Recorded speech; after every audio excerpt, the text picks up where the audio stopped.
LLH Hospital, The Healing Touch, Abu Dhabi. ജീവിതരേഖയിലേക്ക് എല്ലാ പ്രിയ ശ്രോതാക്കളെയും സ്നേഹപൂർവ്വം സ്വാഗതം ചെയ്യുന്നത് ഞാൻ രമേശ് പയ്യന്നൂർ. ഇന്ന് ജീവിതരേഖയിൽ വ്രതാനുഷ്ഠാന വേളയിൽ പ്രമേഹ രോഗികൾ ശ്രദ്ധിക്കേണ്ട കാര്യങ്ങൾ എന്ന വിഷയത്തെക്കുറിച്ച് സംസാരിക്കുന്നത് അബുദാബി LLH ഹോസ്പിറ്റലിലെ ജനറൽ ഫിസിഷ്യൻ ഡോക്ടർ ഇന്ദിര ഗൗതമാണ്. Good morning doctor.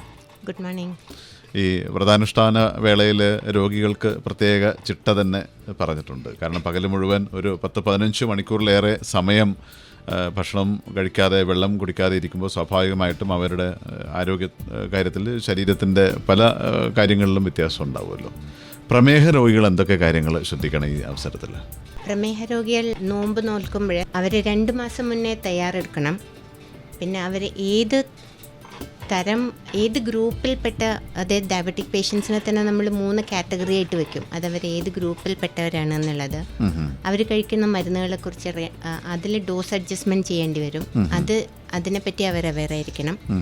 പിന്നെ ഈ ആഹാര നിയന്ത്രണം അത് ഏത് രീതിയിൽ ചെയ്യണം എന്നുള്ളത്, വെള്ളം കുടിക്കുന്നത് ഒരു 2 to 2.5 അല്ലെങ്കിൽ 3 liters വെള്ളം എല്ലാ ദിവസവും കഴിച്ചിരിക്കണം എന്നുള്ളത്. പിന്നെ ഫാസ്റ്റ് ചെയ്യരുത് എന്ന് ഡോക്ടർ പറഞ്ഞിട്ടും ഫാസ്റ്റ് ചെയ്യുകയാണെങ്കിൽ അതിനെ കൊണ്ടുണ്ടാകുന്ന കോൺസിക്വൻസസ്, അതായത് ഭവിഷ്യത്തുകൾ എന്തൊക്കെയാണെന്നുള്ളത് അറിയാൻ പറ്റണം. പിന്നെ BP മെഡിക്കേഷൻ, കൊളസ്ട്രോൾ മെഡിക്കേഷൻ, ഈ മരുന്നുകൾ എടുക്കുന്നവർ എങ്ങനെ കണ്ടിന്യൂ ചെയ്യണമെന്നില്ല. ഇത്രയും കാര്യങ്ങളെക്കുറിച്ച് സംസാരിക്കുകയാണ്. എനിക്ക് തോന്നുന്നു ഏറ്റവും കൂടുതൽ ശ്രദ്ധിക്കേണ്ടത് പ്രമേഹ രോഗികളായിരിക്കും അല്ലേ?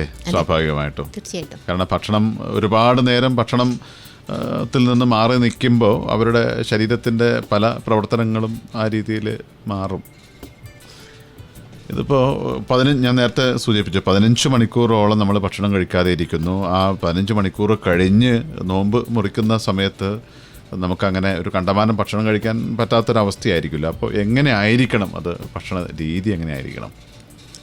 15 hours ഫാസ്റ്റിംഗ് കഴിഞ്ഞിട്ട് ഈ ഇഫ്താർ സമയത്ത് യൂഷ്വലി 2 ഡേറ്റ്സ്, 1 ഗ്ലാസ് വെള്ളം, ഇങ്ങനെയാണ് നോമ്പ് മുറിക്കുന്നത്. അതെ അതെ.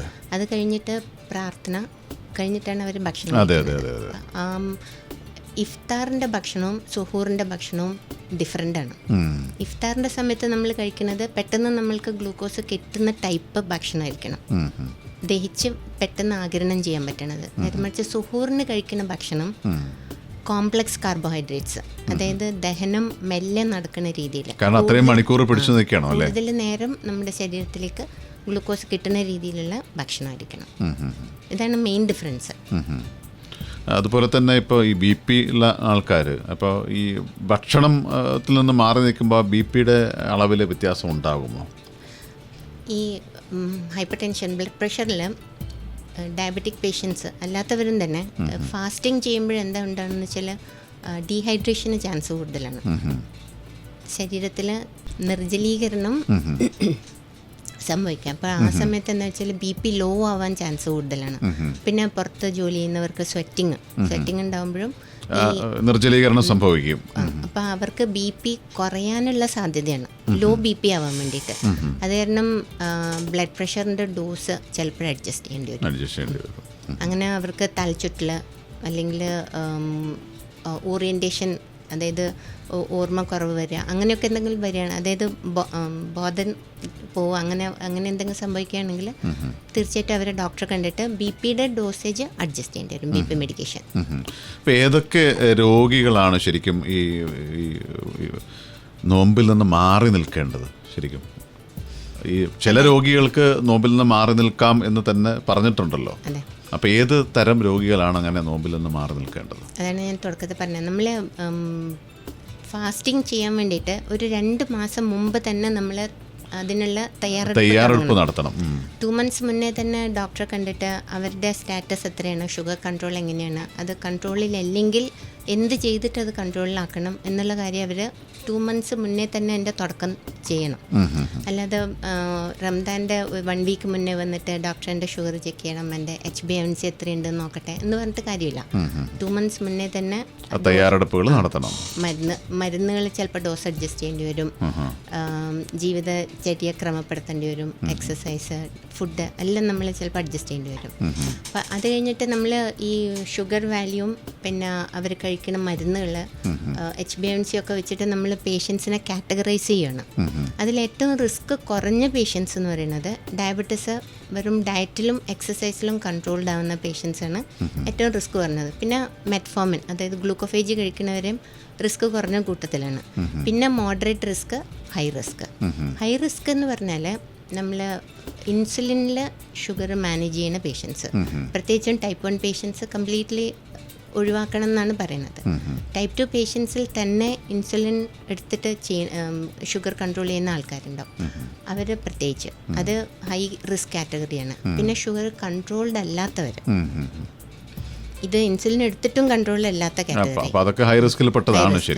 പിന്നെ ലോ ഷുഗർ വരുന്ന ആൾക്കാർ, ഷുഗർ ഡൗൺ ആവുന്ന ആൾക്കാർക്ക്, പിന്നെ ഷുഗർ ലോ ആവണത് അറിയാതെ പോണവരുണ്ട്. അതായത് ഹൈപ്പോഗ്ലൈസീമിയ അൺഅവെയർനെസ് എന്ന് പറയും.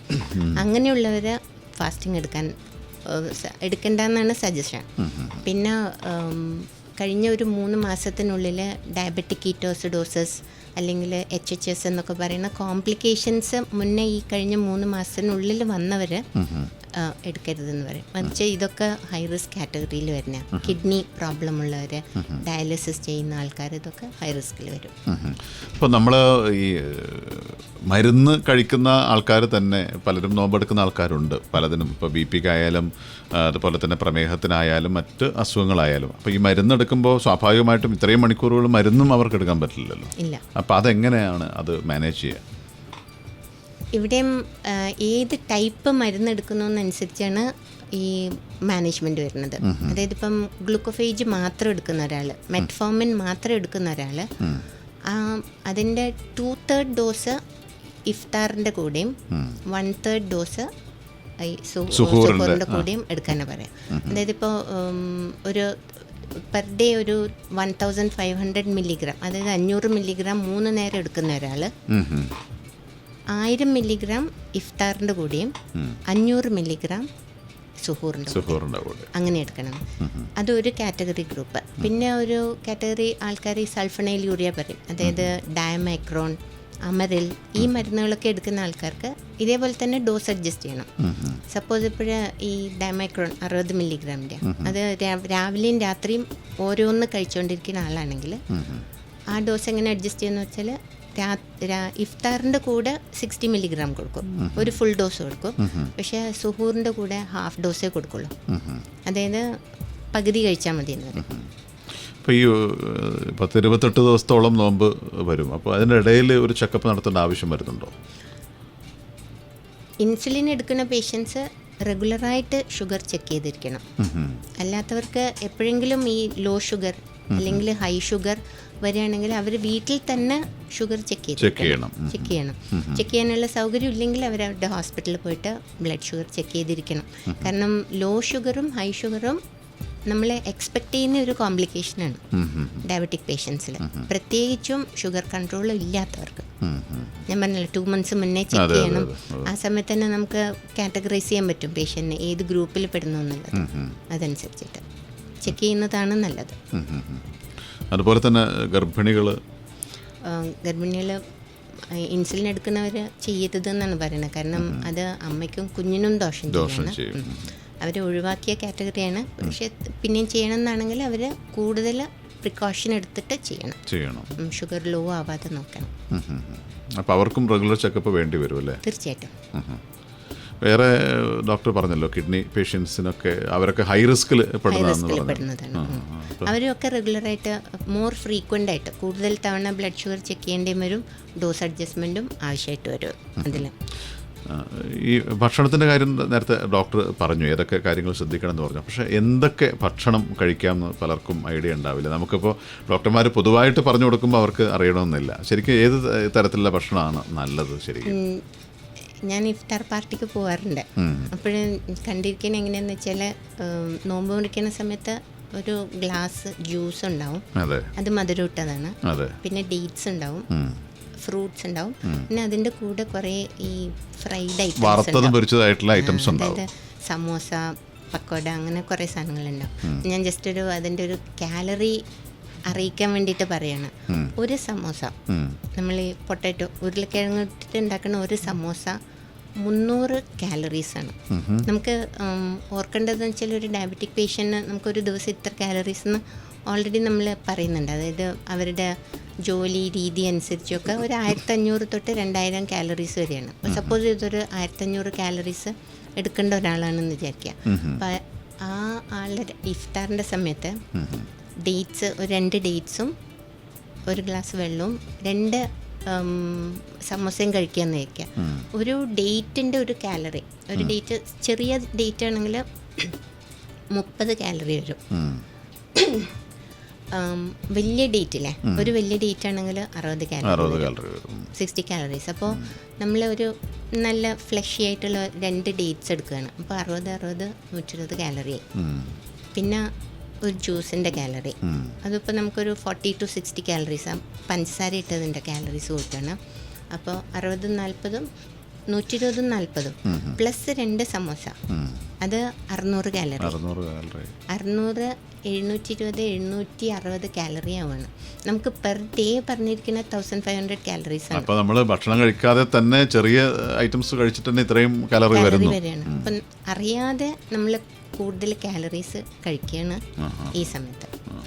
റെഗുലറായിട്ട് ഇഫ്താറിന് ഈ സമോസയും ഫ്രൈഡ് ഐറ്റംസും എടുക്കുന്നവർ ത്രൂ ഔട്ട് ദ ഡേ ഉള്ള കാലറി കാൽക്കുലേറ്റ് ചെയ്യുമ്പോൾ 2500 3000 കാലറീസ് ഒക്കെ ആവുന്നു.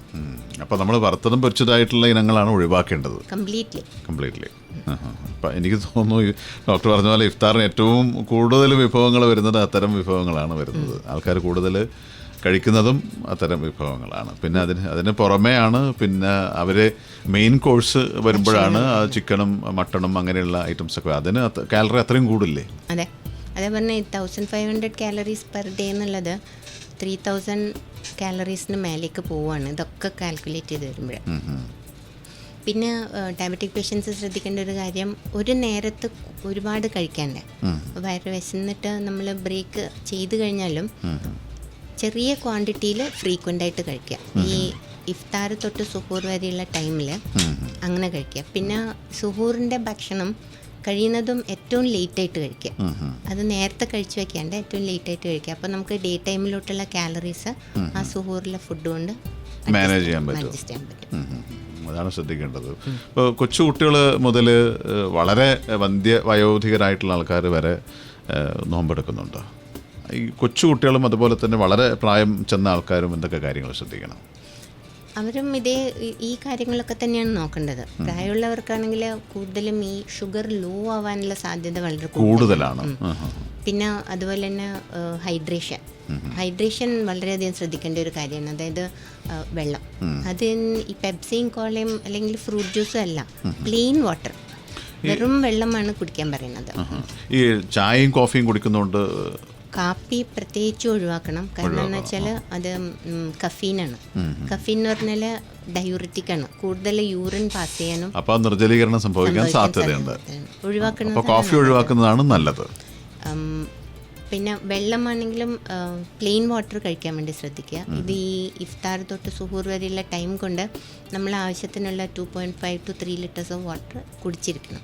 നമുക്ക് എന്നാലും ഈ പകൽ സമയത്ത് പുറത്ത് ജോലി ചെയ്യുന്നവർക്ക് വിയർപ്പ്, അതായത് സ്വെറ്റിംഗ് കാരണം അവർക്ക് ഡീഹൈഡ്രേഷൻ വരാനും ഒരു പ്രത്യേക റിസ്ക് ഡയബറ്റിക് പേഷ്യൻസിന് പ്രത്യേകിച്ചുള്ളത് ബ്ലഡ് ക്ലോട്ട് ചെയ്യാനുള്ള സാധ്യതയാണ്. അത് വരാതിരിക്കാൻ വേണ്ടി ശ്രദ്ധിക്കണം. അപ്പോൾ വളരെ ശ്രദ്ധിക്കണം അത്തരം രോഗികളായിട്ടുള്ള ആൾക്കാർ. ഡീഹൈഡ്രേഷൻ വരാതെ ശ്രദ്ധിക്കണം. അപ്പോൾ ഈ രോഗികളല്ലാത്ത ആൾക്കാരുടെ അവർക്ക് എന്ത് ഭക്ഷണം കഴിച്ചാലും കുഴപ്പമില്ലല്ലോ. രോഗികളല്ലാത്തവരും കാലറി കൂടുമ്പോൾ ശ്രദ്ധിക്കണം. പക്ഷേ അല്ലേ, അങ്ങനെ കഴിക്കരുത്. കാലറി കൂടുമ്പോൾ അതും പ്രശ്നമാവും. വെയിറ്റ് ഗെയിൻ ആണ് വരുന്നത്. റംദാൻ കഴിഞ്ഞിട്ടാകുമ്പോഴേക്ക് ശരിക്കും മെലിഞ്ഞു പോകേണ്ടതിന് പകരം വെയിറ്റ് ഗെയിൻ ആണ് വരുന്നത്. ഈ പലപ്പോഴും ഈ റമദാൻ മാസം കഴിയുമ്പോഴേക്കും പലരും ഈ പല അസുഖങ്ങളുടെയും വ്യത്യാസം വരുന്നുണ്ട് ആൾക്കാർക്ക്. ഞാൻ അസുഖം കുറയുന്നു എന്നല്ല, അസുഖം കൂടുന്നതായിട്ട് വരുന്നുണ്ട്. പക്ഷെ വളരെ കൃത്യമായിട്ട് നോമ്പ് നോക്കുന്ന ആൾക്കാർക്ക് പല അസുഖങ്ങളും വളരെ കൺട്രോൾഡായിട്ടും കാണുന്നുണ്ട്. ഡയബറ്റിക് പേഷ്യൻസും വളരെ ഷുഗർ വളരെ കൺട്രോളായിട്ട് വരുന്ന ആൾക്കാരും ഞങ്ങൾ കാണാറുണ്ട്. അത് ആ കൃത്യമായിട്ടുള്ള രീതിയിൽ അത് കൊണ്ടുപോയാൽ. ഇന്ന് പ്രധാനുഷ്ഠാന വേളയിൽ പ്രമേഹ രോഗികൾ ശ്രദ്ധിക്കേണ്ട കാര്യങ്ങൾ എന്ന വിഷയത്തെക്കുറിച്ച് സംസാരിക്കുന്നത് ഡോക്ടർ ഇന്ദിര ഗൗതമാണ്, general physician, LLH hospital, Abu Dhabi. Hello. Good morning Jeevitharekha. Morning doctor ചോദിക്കാണ്. ആരാ സംസാരിക്കുന്നേ? സമദ്. സമദ്, പറഞ്ഞോളൂ സമദ്. ഡോക്ടർ ചോദിക്കാൻ. ചോദിച്ചോളൂ. ഡോക്ടർ, ഇപ്പൊ എനിക്ക് ഷുഗർ ഉണ്ട്, 270 ഉണ്ട്. പക്ഷെ ഡോക്ടർ ഇപ്പോൾ ഒരു ടാബ്ലറ്റ് തന്നു, ഡൈലോൺ പറഞ്ഞു. ഞാൻ സ്റ്റാർട്ട് ചെയ്തിട്ടില്ല ഇതുവരെ. അത് കുടിക്കേണ്ട ആവശ്യമുണ്ട് നോമ്പുകാരം കൊണ്ട്. ഏതാണ് 270 മില്ലിഗ്രാം ആയിരുന്നോ ഷുഗർ? അതെ, 270. മരുന്ന് ഏതാണ് എഴുതി തന്നത്? ഡൈലോൺ 500 മില്ലിഗ്രാമിൻ്റെ. അതെ. ഇത് പുതിയതായിട്ട് കണ്ടുപിടിച്ചതാണോ അതോ മുന്നേ ഷുഗർ ഉള്ള ആളാണോ? ഇല്ല, ഇപ്പൊ ആദ്യമായിട്ട് ഞാൻ ചെക്ക് ചെയ്തപ്പോൾ ഇങ്ങനെ ഷുഗർ ഉണ്ടോ. HbA1c നോക്കിയിട്ടുണ്ടായിരുന്നോ? ഇല്ല, നോക്കിയില്ല. ജസ്റ്റ് കൊളസ്ട്രോൾ മാസം ചെക്ക് ചെയ്തിരുന്നു. ഷുഗർ ഞാൻ ഇപ്പൊ ആദ്യമായിട്ട്. റംസാൻ വ്രതം എടുക്കുന്ന ആളാണ് അല്ലേ? അതെ. യൂഷ്വലി നമ്മൾ പറയുന്നത് വെച്ചാൽ ഡയബറ്റീസ് ഡയഗ്നോസ് ചെയ്തിട്ടുണ്ടെങ്കിൽ ഒരു സിംഗിൾ വാല്യൂ വെച്ചിട്ട് ഞങ്ങൾ ഡയഗ്നോസ് ചെയ്യില്ല. അതൊന്ന് റിപ്പീറ്റ് ചെയ്യണം. പിന്നെ HbA1c ചെക്ക് ചെയ്യണം. എന്നിട്ടാണ് നമ്മൾ തീരുമാനിക്കുക. ചിലപ്പോൾ ഈ 270 ആ സമയത്ത് കഴിച്ച പ്രത്യേകം ഭക്ഷണം കൊണ്ടോ അങ്ങനെ എന്തെങ്കിലും ആണോ എന്നുള്ളത് നമുക്ക് കൺഫേം ചെയ്യണം. കുറച്ചുകൂടെ ടെസ്റ്റുകൾ ആവശ്യമുണ്ട്. എന്നിട്ട് യൂഷ്വലി ഫസ്റ്റ് സ്റ്റെപ്പ് നമ്മൾ ആ HbA1c കഴിഞ്ഞിട്ടാണ് ഞങ്ങൾ തീരുമാനിക്കുന്നത്. അതായത് ഡയറ്റ് കൺട്രോൾ മാത്രം മതിയോ എന്നുള്ളത്. എന്തായാലും ഈ വാല്യൂ കണ്ട സ്ഥിതിക്ക് ഡയറ്റ് കൺട്രോൾ ശരിയായിട്ട് ചെയ്യുക റംദാൻ ടൈമിൽ. അത് കഴിഞ്ഞിട്ട് ഒന്ന് പോയിട്ട് ഈ HbA1cയും ഫാസ്റ്റിങ്ങും പോസ്റ്റ് ലഞ്ചും കൂടെ ഒന്ന് ചെക്ക് ചെയ്യാം. ഓക്കെ. ശ്രോതാക്കൾക്ക് വിളിക്കേണ്ട നമ്പർ 043914 163. ഡോക്ടർ ഇന്ദിര ഗൗതമാണ് നിങ്ങളുടെ സംശയങ്ങൾക്ക് മറുപടി പറയുന്നത്.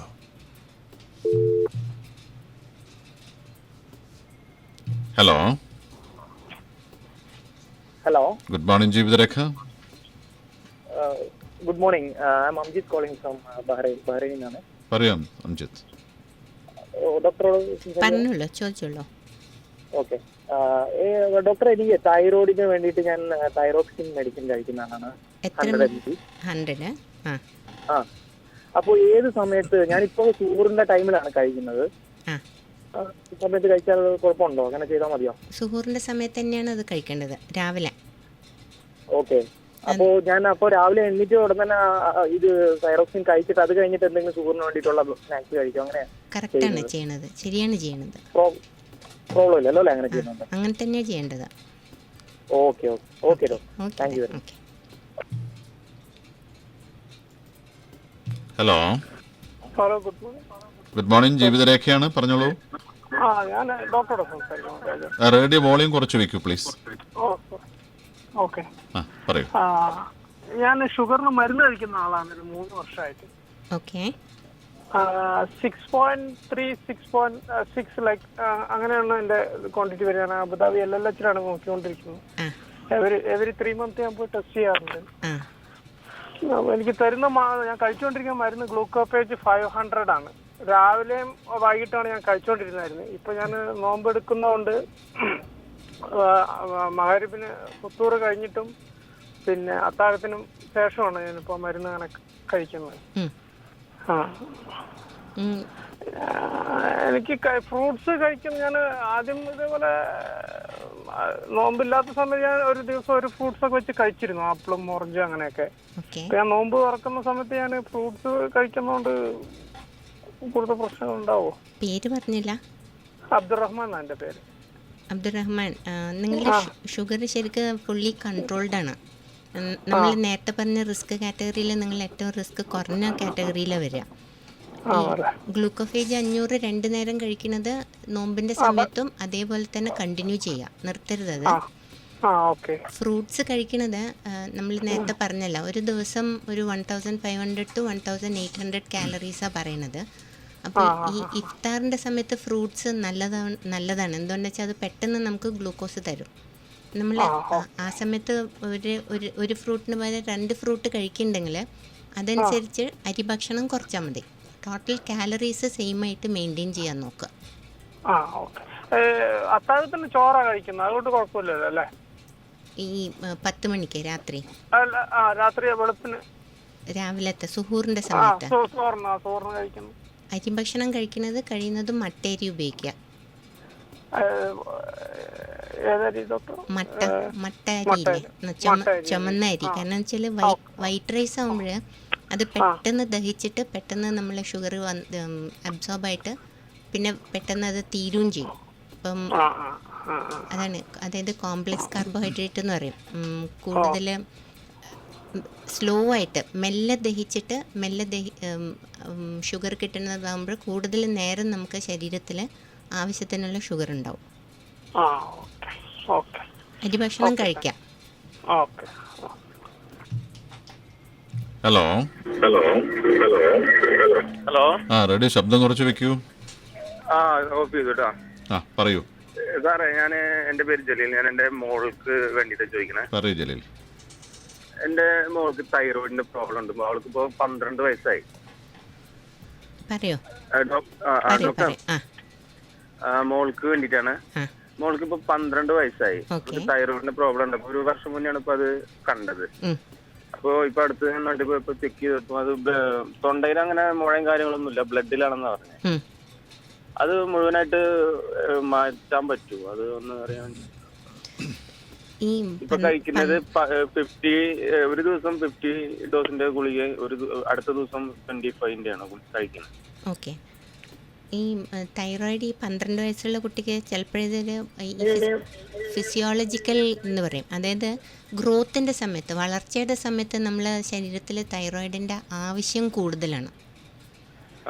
അതുകൊണ്ടായിരിക്കും ചിലപ്പോഴും മോൾക്ക് ഇങ്ങനെ ഇതിൻ്റെ ഒരു ആവശ്യം വന്നത്. അതായത് TSH കൂടിയിട്ട് കണ്ടിട്ടുണ്ടാവും.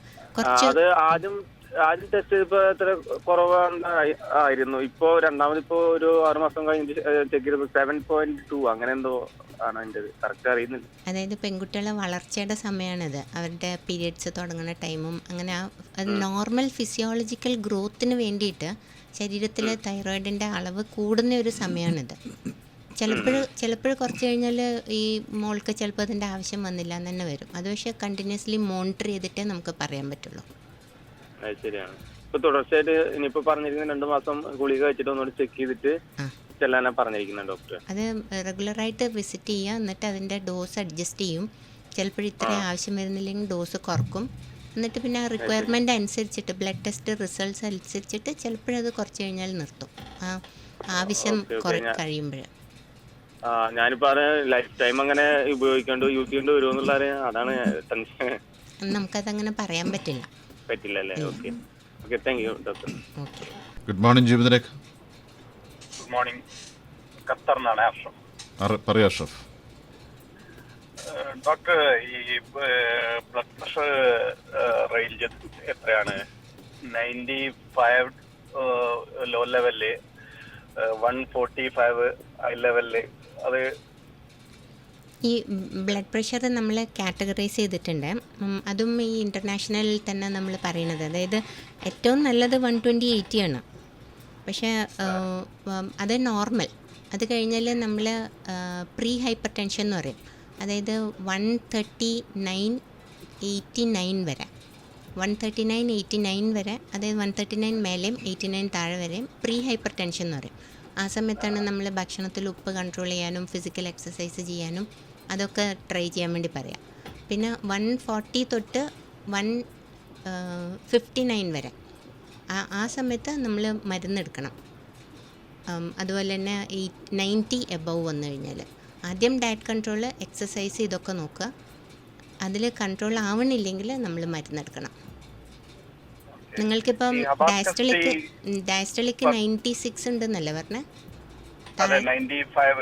അത് കൂടുതലാണ്. വ്രതാനുഷ്ഠാന വേളയിൽ പ്രമേഹ രോഗികൾ ശ്രദ്ധിക്കേണ്ട കാര്യങ്ങൾ എന്ന വിഷയത്തെക്കുറിച്ച് സംസാരിക്കുന്നത് doctor Indira Gautam, general physician, LLS hospital, Abu Dhabi. Hello sir. Good morning. ജീവിതരേഖയാണ്. Good morning. ഞാൻ അലി, അബുദാബിയിൽ നിന്ന് വിളിക്കുന്നു. പറയൂ അലി. എനിക്ക് ഒരു സംശയം വെച്ചാൽ ഇപ്പൊ നമ്മള് നോമ്പ് തുറക്കുന്ന സമയത്ത് ഒരുപാട് ഹലോ കേൾക്കുന്നുണ്ട്, പറഞ്ഞോളൂ. നോമ്പ് തുറക്കുന്ന സമയത്ത് ഒരുപാട് നമ്മൾ ബീറ്റ് ആയിട്ടുള്ള ഐറ്റംസിനോട് ഉപയോഗിക്കാറുണ്ട്. എന്ന് വെച്ചാൽ ഇപ്പോൾ നാരങ്ങ വെള്ളം, അതേമാതിരി ഓറഞ്ച് ജ്യൂസ്, അതുമാതിരി ഒരുപാട് ബീറ്റ് ഐറ്റംസ് നമ്മൾ കൂടുതൽ ഉപയോഗിക്കാറുണ്ട്. അതുകൊണ്ട് നമുക്ക് അസിഡിറ്റി പ്രോബ്ലം ഉണ്ടാവില്ല. അതറിയാൻ വേണ്ടിയിട്ടാണ്. പ്രോബ്ലം ഉണ്ടോ എന്നുള്ള അറിയാം. അത് കഴിക്കുന്നതുകൊണ്ട് നമുക്ക് വല്ല പ്രോബ്ലം വരുമെന്നുള്ള അറിയാൻ വേണ്ടിയിട്ട് അസിഡിറ്റി ഉള്ള അസിഡിറ്റി പ്രോബ്ലം ഈ ഫാസ്റ്റിങ്ങിൻ്റെ സമയത്ത് യൂഷ്വലി ഈ അസിഡിറ്റി പ്രോബ്ലം ഉള്ളവർക്ക് അത് കൂടാനുള്ള സാധ്യതയുണ്ട്. അപ്പോൾ മരുന്ന് എന്തെങ്കിലും കഴിക്കുന്ന ആളാണ്, അസിഡിറ്റിക്ക് ഓൾറെഡി കഴിക്കുന്ന ആളാണെങ്കിൽ ഫാസ്റ്റിംഗ് റംദാൻ ടൈമിൽ മുഴുവനും അത് കണ്ടിന്യൂ ചെയ്യാനാണ് പറയുക. അങ്ങനെ പ്രോബ്ലം ഉള്ള ആൾക്കാർ ഈ സിട്രസ് ഫ്രൂട്ട്സ്, അതായത് ലെമൺ, ഇതൊക്കെ ഒഴിവാക്കുന്നതായിരിക്കും നല്ലത്. സ്റ്റമക്കിനെ ഇറിറ്റേറ്റ് ചെയ്യുന്ന ഭക്ഷണങ്ങൾ ഒഴിവാക്കുക. ഡീപ്പ് ഫ്രൈഡ് ഐറ്റംസ് എല്ലാം സ്റ്റമക്കിന് ഇറിറ്റേഷൻ ഉണ്ടാക്കുന്നതാണ്. Okay. Hello hello, good morning. Good morning Jeevitharekha. അതൊരു സംശയം ചോദിക്കാണ്. എനിക്ക് ഷുഗർ ബോർഡർ ലൈൻ പാസ് ചെയ്യാനുള്ള ടെൻഡൻസി കാണിക്കുന്നുണ്ടെന്ന് പറഞ്ഞ്, അപ്പൊ അതിനൊന്ന് താഴെ കൊണ്ടുവരാനുള്ള ഒരു ഇതാണ് ആലോചിക്കുന്നത്. ബോർഡർ ലൈൻ കൂടുതലാണോ? ബോർഡർ ലൈനിലാണ് ഇപ്പൊ ഉള്ളതെന്ന് പറഞ്ഞ് 2 ദിവസം മുമ്പ് 3 ദിവസം മുമ്പ് ഞാൻ പോയി ചെക്ക് ചെയ്തിരുന്നത്. അപ്പൊ പഞ്ചസാര കഴിക്കണ്ട. എത്രയുണ്ട് ഫാസ്റ്റിംഗ് ഷുഗർ എത്രയുണ്ട്? ഫാസ്റ്റിംഗ് ഷുഗർ നോക്ക്, ഡോക്ടർ അങ്ങനെ പറഞ്ഞത്. അപ്പൊ ബോർഡർ ലൈനിന്റെ അടുത്താണ് ഉള്ളത്, ഒന്നുകൂടി താഴേക്ക് കൊണ്ടുവരണമെന്നാ പറഞ്ഞു.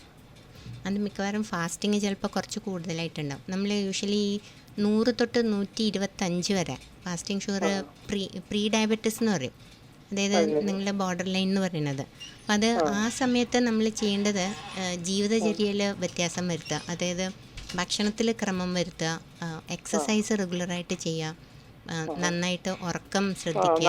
നടക്കാൻ പറഞ്ഞിട്ടുണ്ട് കൂടുതലായിട്ട്. അപ്പൊ ഇപ്പൊ നോയമ്പായ കാരണം ഇപ്പൊ ഞാന് പഞ്ചസാര പറ്റ അവോയ്ഡ് ചെയ്തിട്ടുണ്ട്. നടത്താൻ ലേശം കുറവാണ്, നോയമ്പിന് ടൈമിംഗ് ഇല്ലാത്ത കാരണം. നോമ്പ് സമയത്തെ എക്സസൈസ് എന്ന് പറയുന്നത് ഈ ഇഫ്താർ കഴിഞ്ഞിട്ട് 2 മണിക്കൂർ കഴിയുമ്പോഴാണ് എക്സസൈസ് ചെയ്യാൻ പറയുന്നത്. അപ്പം വെറും വയറ്റിൽ എക്സസൈസ് ചെയ്യരുത്, കാരണം ഷുഗർ ഡൗൺ ആവും. അപ്പോഴേ കാര്യമായിട്ട് ചെയ്യേണ്ടത് ഇപ്പം നേരത്തെ പറഞ്ഞതുപോലെ ഈ ഡീപ്പ് ഫ്രൈഡ് ഐറ്റംസ്, പിന്നെ കൂടുതൽ മധുര പലഹാരങ്ങൾ, അങ്ങനത്തെ കാര്യങ്ങളൊക്കെ കംപ്ലീറ്റ്ലി ഒഴിവാക്കുക. അതൊക്കെ കുറച്ചുണ്ട്, ഡയറ്റ് കഴിക്കണ്ട, പിന്നെ ചെറുതായിട്ട് 1-2 കഴിച്ചാൽ മതി. അപ്പൊ ഫ്രൂട്ട്സ് ഒക്കെ കഴിക്കാന്ന് പറഞ്ഞ് പഞ്ചസാരയും അവോയ്ഡ് ചെയ്തിട്ടുണ്ട്. അരിഭക്ഷണം പകുതി കൊണ്ട് കുറച്ചുണ്ട്. നേരത്തെ അളവ് കുറക്കുക എന്നുള്ളതാണ് അവിടെ പ്രധാനം. ശരി, ഓക്കെ. ഹലോ,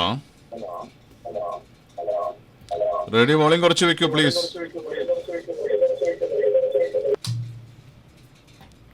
ഡോക്ടർ ഇന്ദിര ഗൗതമാണ് നിങ്ങളുടെ സംശയങ്ങൾക്ക് മറുപടി പറയുന്നത്. ഹലോ.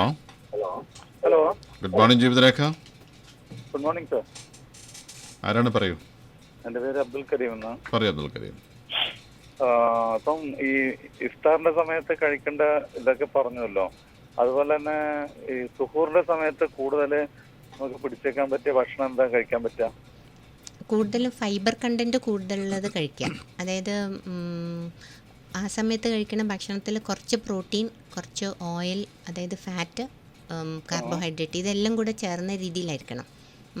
അത് നേരത്തെ സംസാരിച്ച ആളത്ത് പറഞ്ഞ പോലെ തന്നെ വൈറ്റ് റൈസ് ഒഴിവാക്കിയിട്ട് ബ്രൗൺ റൈസ് ഉപയോഗിക്കുക.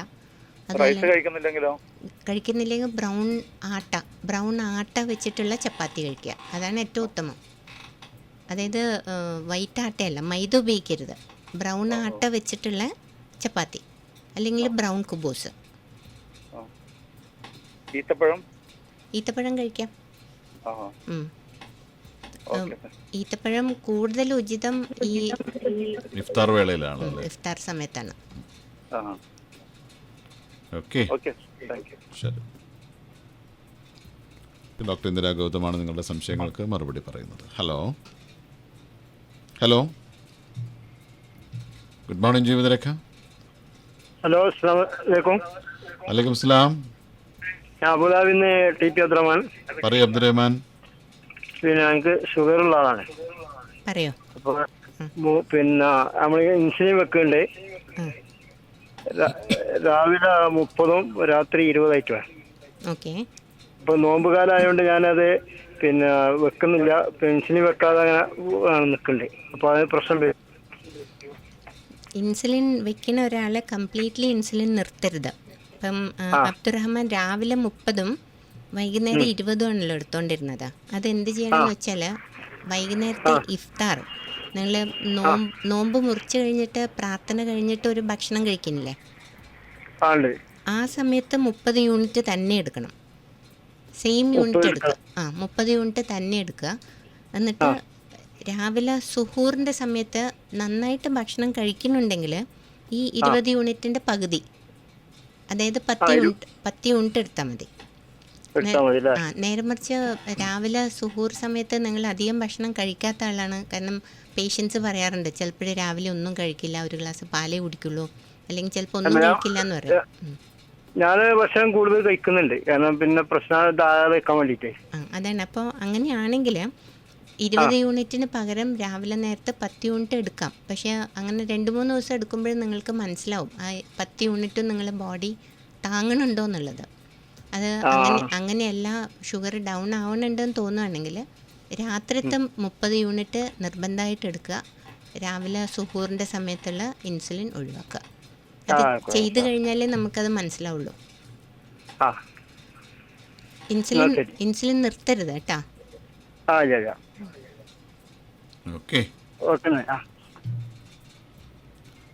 ഹലോ, വലൈക്കും സലാം. ഞാൻ ഷൗക്കത്ത് അബുദാബിന്ന് വിളിക്കുന്നു. പറയൂ ഷൗക്കത്ത്. ഞാൻ ഷുഗറിന്റെ പേഷ്യന്റ് ആണ്. പറയോ. ഷുഗർ ഇപ്പൊ ഞാൻ നാട്ടിൽ പോയി ചെക്ക് ചെയ്ത് വന്നപ്പോ 1 മാസമായി. അപ്പൊ അന്ന് എന്റെ ഫാസ്റ്റിങ്ങില് 115 കാണിച്ചു. ഓക്കെ. ഇവിടെ വന്നിട്ട് ഞാൻ ഫാസ്റ്റിംഗ് ചെയ്യുന്നുണ്ട്. ഇപ്പോ മെഡിസിൻ എടുത്തുകൊണ്ടിരിക്കുന്ന 500ന്റെ ടാബ്ലറ്റ് ഒക്കെ കഴിച്ചുകൊണ്ടിരിക്കുന്നു. 500ന്റെ എത്ര തവണ കഴിക്കുന്നുണ്ട്? ഞാൻ ഹലോ, ഒരു തവണ മാത്രമേ കഴിക്കുന്നുള്ളൂ. ഓക്കെ. പിന്നെന്ന് പറഞ്ഞാൽ വേറെ ഒന്നുണ്ട്. എനിക്ക് പറഞ്ഞിട്ടുണ്ടെങ്കിൽ ഇപ്പോ നെക്സ്റ്റ് ഞാൻ കഴിഞ്ഞ വർഷമല്ല, അതിന്റെ മുമ്പത്തെ വർഷത്തിൽ എനിക്കൊരു ചെറിയ ബ്ലോക്ക് ഉണ്ടായിട്ട് അതിൽ ഇട്ടിരിക്കുകയാണ്. അപ്പൊ അതിന്റെ മരുന്നും മെഡിസിനും കൊണ്ട് കഴിക്കണം. 6 ഐറ്റം ടാബ്ലറ്റ് കഴിക്കുന്നുണ്ട് ഇപ്പൊ ഞാൻ. അതില് ഷുഗറിന്റെ മരുന്ന് നിർത്തരുത്. ഈ 500 മില്ലിഗ്രാമിൻ്റെത് ഈ വൈകുന്നേരത്തെ ഇഫ്താറിന് ശേഷം കഴിക്കാൻ ശ്രദ്ധിക്കുക. അതെ, വേറെ കുറെ ഉണ്ട്, അതാ ചോദിക്കുന്നത്. പ്രശ്നമുണ്ടോ? അതെ, ഏതൊക്കെയാ മരുന്നെന്ന് പറഞ്ഞാല്? ആസ്പിരിൻ ഉണ്ട്, പിന്നെ ലാറിപ്പ് ഉണ്ട്, അങ്ങനെ പിന്നെ വിറ്റാമിൻസിന് ഒന്നുണ്ട്, അങ്ങനെ കൊളസ്ട്രോളിനുണ്ട്. 6 ഐറ്റാണ്. കൊളസ്ട്രോളിന്റെ മരുന്ന് നിർത്തരുത്, അത് കണ്ടിന്യൂ ചെയ്യണം. പിന്നെ BP-യുടെ മരുന്ന് കഴിക്കുന്നുണ്ടെങ്കിൽ BP കുറയോ മറ്റോ ആണെങ്കിൽ, BP ഫോളോ മറ്റോ വരികയാണെങ്കിൽ BP-യുടെ മരുന്ന് ഡോസ് അഡ്ജസ്റ്റ് ചെയ്യേണ്ടി വരും. ചിലപ്പോൾ പകുതി ഡോസ് ഇല്ല. അപ്പൊ ആസ്പിരിൻ തന്നിട്ടുണ്ട്. അതെ, ആസ്പിരിനും കൊളസ്ട്രോളിന്റെ മരുന്നും ഷുഗറിന്റെ മരുന്നും 3ഉം കണ്ടിന്യൂ ചെയ്യാം. പിന്നെ വിറ്റാമിൻസ് ഒന്ന് തന്നിട്ടുണ്ട്, അത് കഴിക്കണം.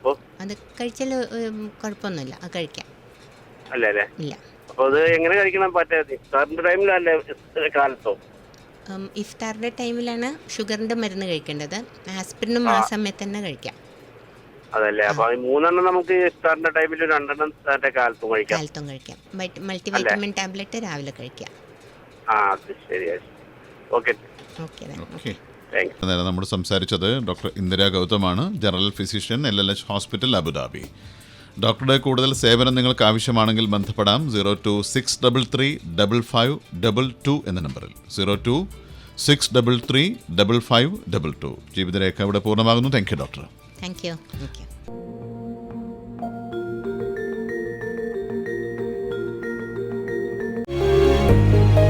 LLH Hospital, The Healing Touch, Abu Dhabi.